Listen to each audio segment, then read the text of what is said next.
I would say that award or no award, I would have worked.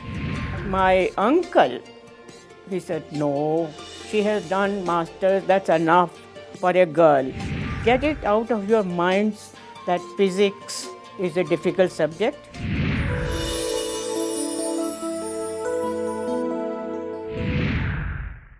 Welcome to Scientifically Yours. It's a program devoted to women scientists of the country who have contributed significantly to the area of science. They have sought for knowledge, they have increased the horizon of knowledge, and they have contributed to the international pool of scientific knowledge which has been recognized by not only scientists of our country, but have been recognized by the scientific community all over the world. Today, I am very happy to introduce Professor Bimla Bhuti. Professor, let me begin by asking you a simple question. Why did you do science? You could have done anything. That's true. I don't think even today I have an answer to that question, except for the fact that right from my childhood, I was extremely interested in mathematics. Okay? A difficult subject from which normally students run away. Yes, but again, you may ask me why mathematics? Maybe because my father had done, before his law degree, he had done his master's in mathematics and had received a gold medal and whatnot. Maybe that is what was at the back of my mind. But in any case, right from the childhood, I was very much interested in mathematics. Number one, that is one subject which can bring you 100% of marks. Okay, that could be one reason. That could probably. be one of the reasons. But basically, I was really interested in mathematics.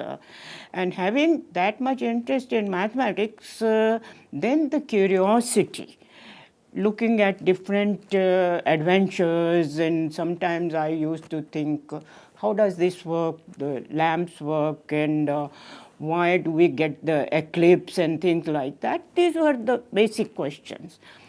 And in my family, there was no scientist. So obviously, these questions could not be answered, right?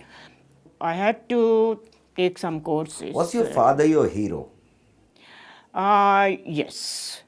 But then he was a lawyer, you could have gone to law. No, I was not interested in those things, and I said I had a bent of mind which was academic. Okay. Okay, and as I said, he was also partially academic, but then somehow he switched over and went to this. And not only that, Doing law was a fashion in our maybe there was a passion, and in then, the country. but not only that he went over to the law, but later on, as a matter of fact, he did go into politics also. He was a freedom fighter. So his line was completely different. Your family migrated from Pakistan to India. How deep an impression it left on you, and how did it shape your future? You see, we used to be in Lahore. And probably Lahore, I was a child at that time. And probably Lahore was the first one when the riots started. And we would be sleeping those days, at least in Lahore, this was a fashion that during summertime you would go and sleep on the terrace. So all of a sudden you would start seeing big flames because somebody had put the entire building on fire, okay? So that was creating a lot of troubles. So my father thought it would be better if I send the children away from Lahore. Oh, so you came to India much before your No, father came? I did not come to India at that time. In fact, my father thought everything will subside in a few days.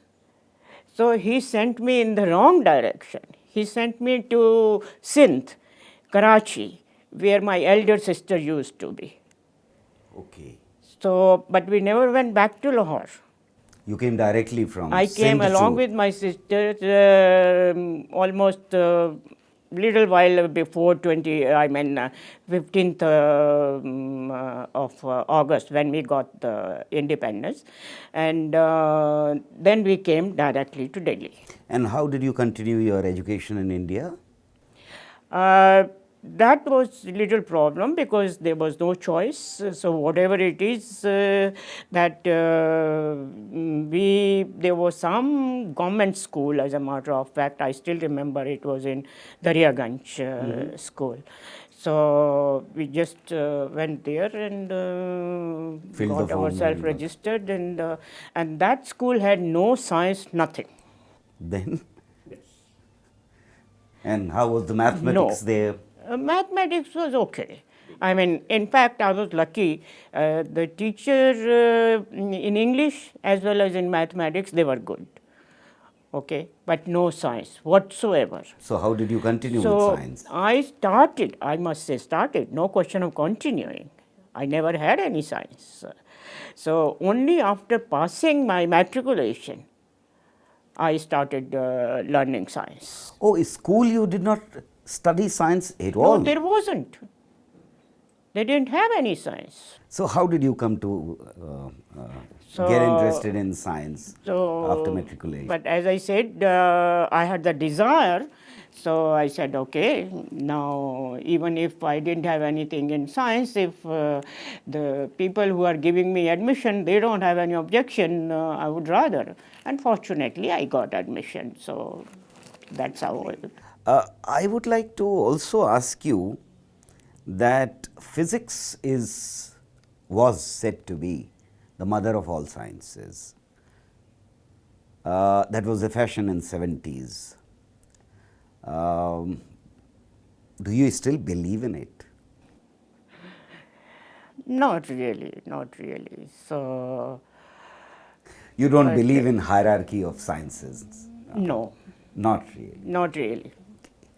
I have to take a break. Don't go anywhere. We'll be coming back shortly. There's a break now. We'll continue the discussion.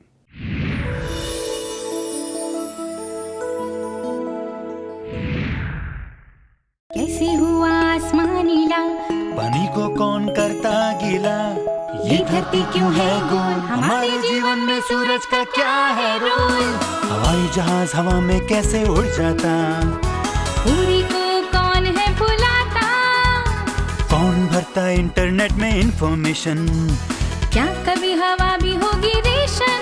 सोचोगे नहीं तो पता कैसे चलेगा विज्ञान प्रसार, ताकि हर निर्णय ज्ञान आधारित हो। विज्ञान प्रसार 850 institutional area sector 62 Noida. Email info@vigyanprasad.gov.in, website www.vigyanprasad.gov.in।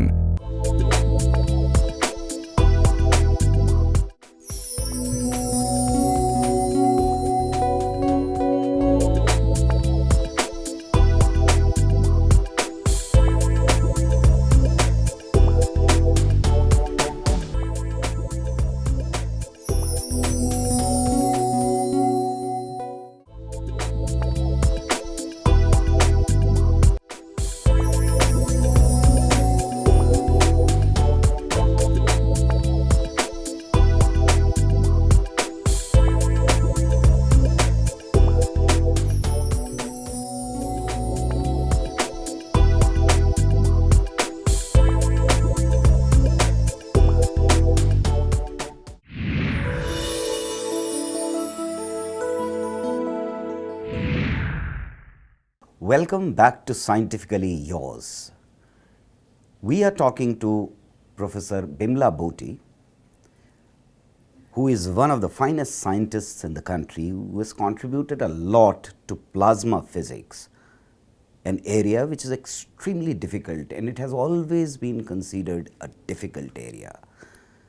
Professor Bimla, let me ask you, how did you come to this decision that you would be studying plasma physics. What was the turning point in your life? Well, that way you can say that, in fact, that's what most of the women say, that physics as such is a male subject. I really don't agree there. I mean, anything that you are interested in is equally easy, provided you are really, really interested in that. Okay. But besides that, to answer your question, that how did I decide to go into plasma physics?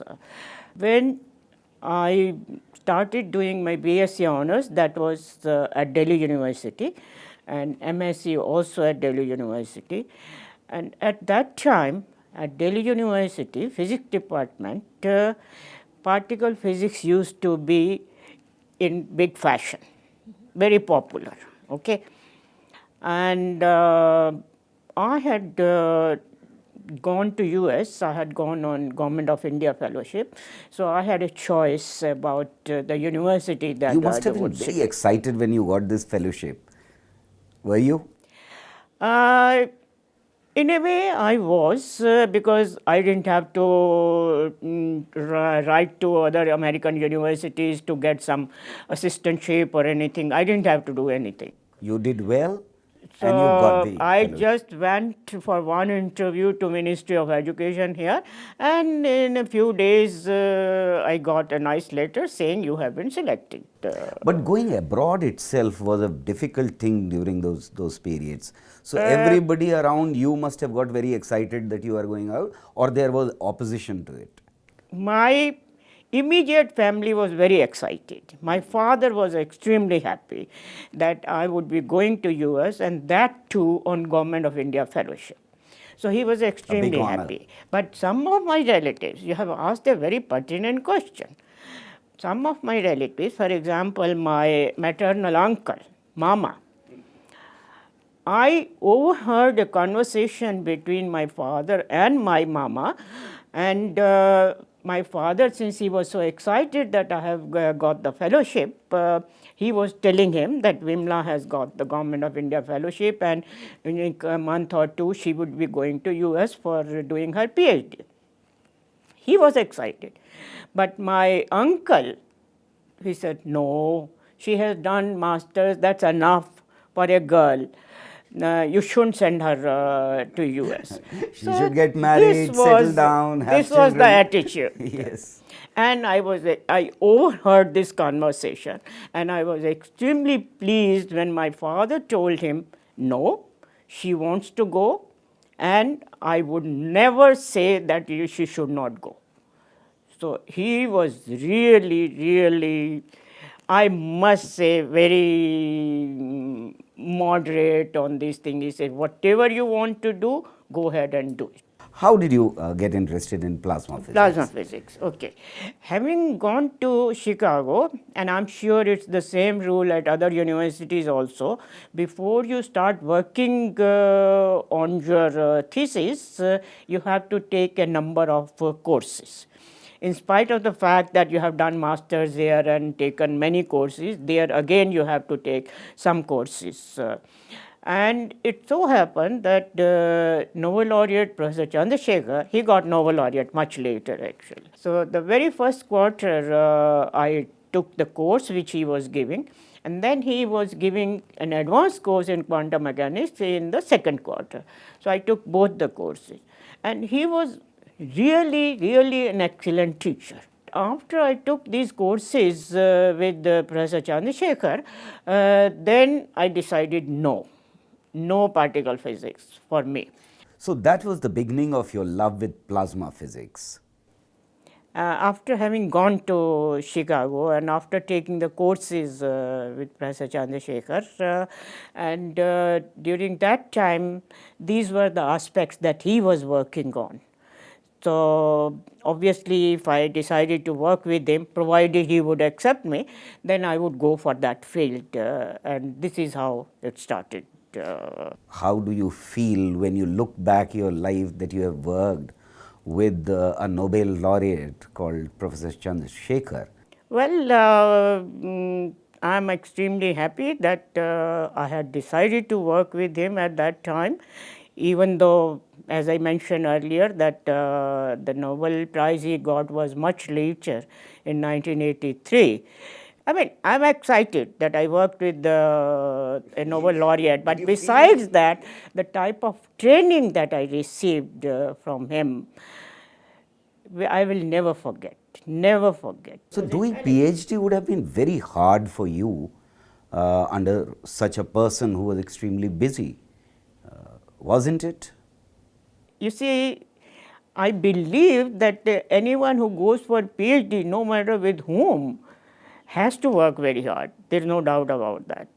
And in fact, to give you a sort of an example, when I moved to Yerkes myself, then the students there, they said, look, Chandra works 18 hours a day. You will have to do the same thing. So I said, well, if he can work, I will also try to work. So I had to work hard, but I believe. And you kept your words? You worked for 18 hours? No. Maybe few days or something, but not really. Except for the fact that this was a sort of a tradition at Yerkes that we would go home, have dinner, come back again. So after dinner again we would work. And then anytime 11, 12 we would go back. But I won't say that people were working 18 hours. Even Chandra wouldn't work 18 hours every day. He was really, really hardworking. There's no doubt about that. We'll continue the discussion. We have to take a break at this moment, but don't go away. We are coming back and finishing off our discussion with one of the best scientists of the country, Professor Bimla Bhuti.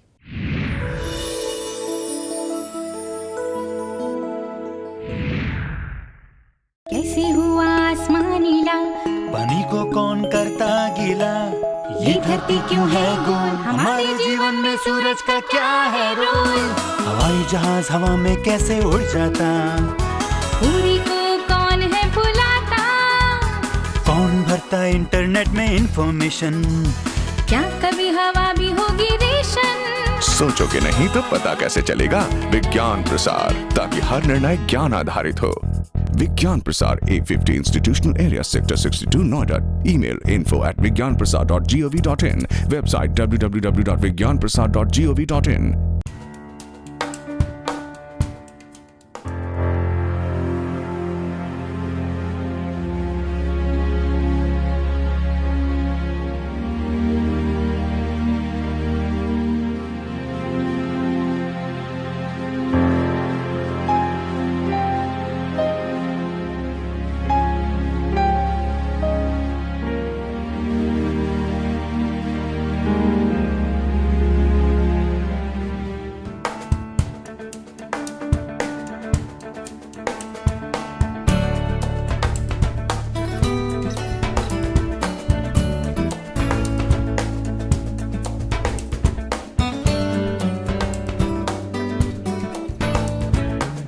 Let scientific temper be the basis for building nation.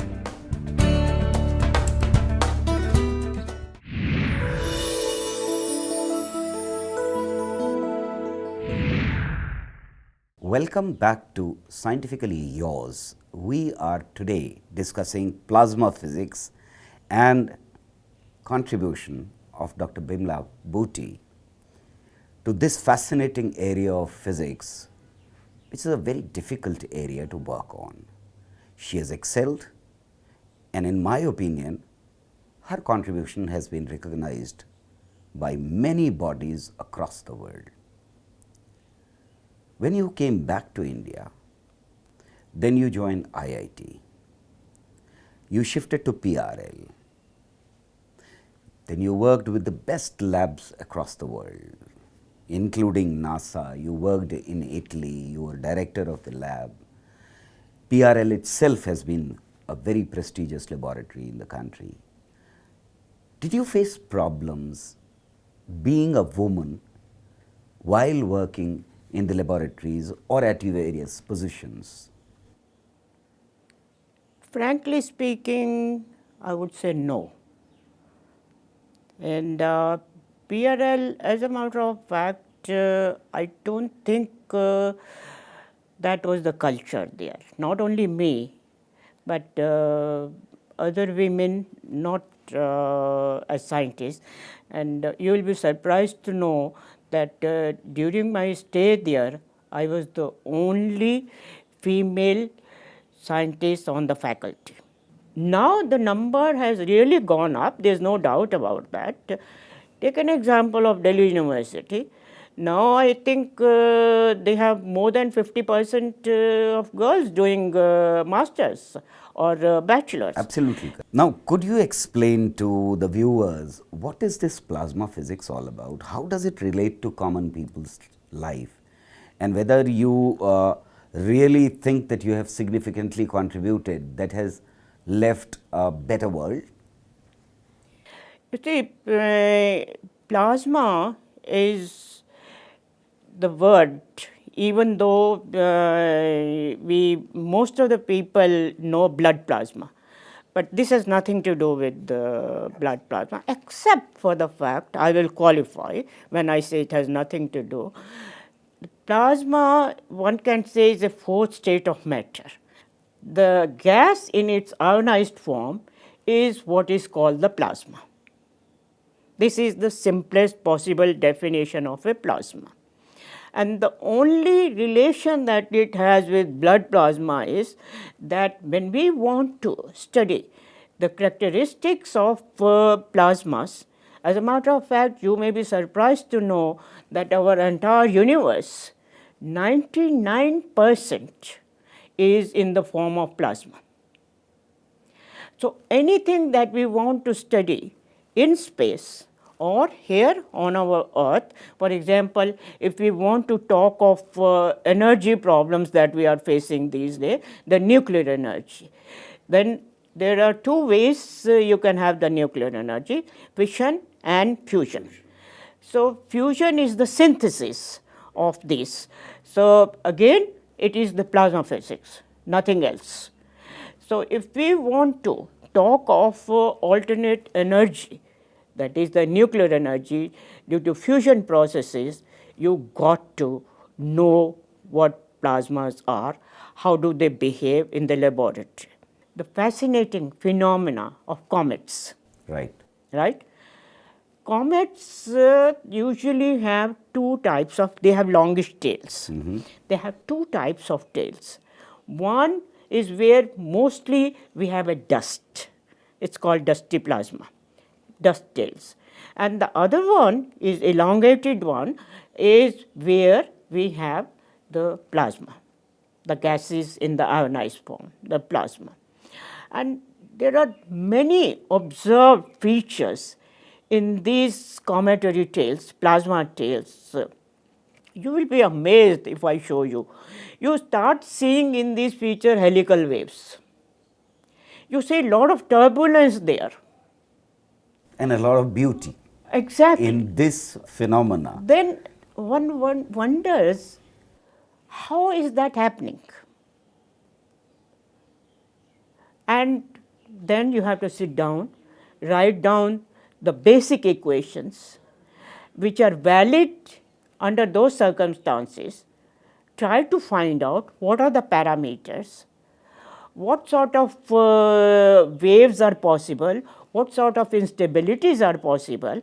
See, plasma by nature can have all sorts of instabilities. Absolutely. Without understanding plasma, you cannot understand the origin of universe Oh, itself. impossible. That No is not chance. possible. Would you like to tell today's generation that take the plunge? Science is not difficult, physics is not difficult, mathematics is not difficult. You can do it. And even if you are a girl child, you can do it. Obviously, no question about that. The only thing is you have to have a desire, you have to have a patience to do. Don't expect that I will start it and right away I should get result. No, that's not going to work. That's not going to work. You should have patience, you have to work hard, there is no doubt about that. And once you have decided, what I would suggest and this is what I have followed, that start from the basic things. Try to do it analytically as far as possible. And when the build on stage it. comes that analytically no more solution is possible, we are fortunate enough to have big computers now, we can do it numerically. Now, when you look back, has society recognized your contribution sufficiently? Do you also think that these awards have given you sufficient stimulus to work on, or stimulus was there, these awards came in your way and they are there? No, I would say that award or no award, I would have worked. Because Scientists always work for cracking a problem. This has been my prediction. That's it. I mean, that is what excites them. I mean, the pleasure, the happiness that you get after solving a problem, I can't describe. Thank you very much, Professor Bimla. It has been a fascinating conversation with you. Thank you. What would you like to sign off with, Scientifically Yours? Any statement for the younger generation? I would say that get it out of your minds that physics is a difficult subject. It's not a difficult subject. And especially to the girls, young girls, go ahead, do it. And you will succeed, except for the fact you will have to put in real hard work. Thank you very much for joining us on Scientifically Yours. We'll come back with one more fascinating personality next week. Be with us. Goodbye.